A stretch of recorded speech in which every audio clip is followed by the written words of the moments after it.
সারা রাত ধরে ঝিমঝিম এই বৃষ্টি হয়েছে, আর সকালে উঠে সেই বৃষ্টির সুর যেন আরও অনেক মধুর মনে হচ্ছিল। ছোট্ট একটা বাড়ি, টিনের চাল দিয়ে টিপ টিপ করে পানি পড়ছে। এই ঘরেই শাহেদ, তার ছোট বোন ও তার মা বাবা। ঘরটা ছিল অনেক ছোট আর অনেক পুরনো।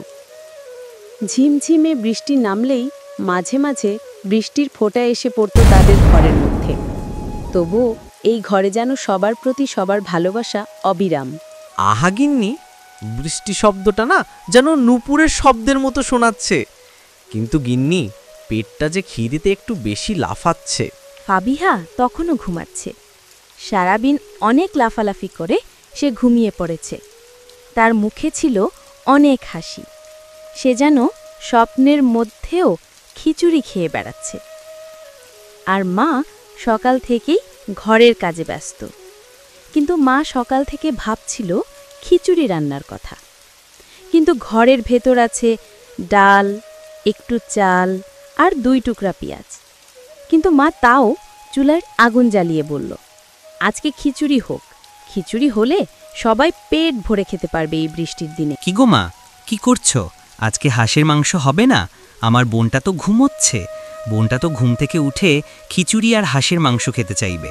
মা তার ছেলের কথা শুনে একটু হাসলেন, কিন্তু তার মনে ছিল অনেক কষ্ট। কারণ ঘরে যে তেমন কিছুই ছিল না।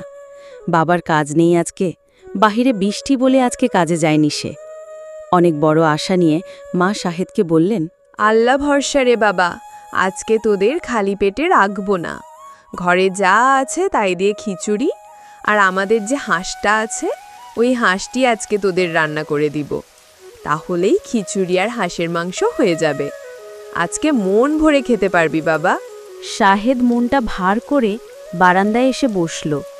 বারান্দায় বসে বসে মনে মনে ভাবতে লাগল, বাবা কত কষ্ট করে, মা সারাদিন কত পরিশ্রম করে। ইস, তাদের জন্য যদি কিছু করতে পারতাম। আমি বড় হয়ে অনেক টাকা কামাবো, মা বাবাকে আর কখনোই কষ্ট করতে দিব না। তখনই তার বাবা এসে হাজির হলেন। বাবা, তুমি তো একদমই ভিজে গেছো বৃষ্টিতে।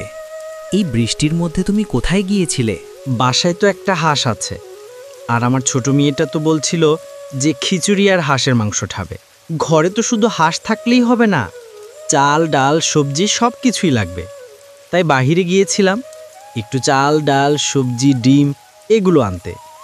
দোকানদারের কাছে চাইতেই দোকানদার দিয়ে দিল। তখনই মা বাবার হাত থেকে চাল ডাল সবজিগুলো নিয়ে রান্নাঘরে চলে গেল অনেক মজা করে খিচুড়ি আর হাঁসের মাংস রান্না করতে।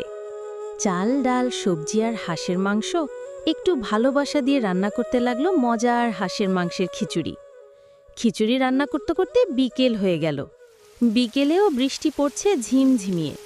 এই বৃষ্টির মধ্যে তারা 4 জন মিলে খেতে বসেছে হাঁসের মাংসের খিচুড়ি। হাঁসের মাংসের খিচুড়িটা এত মজা হয়েছে যে সবাই হাত চেটে পুটে খেয়েছে।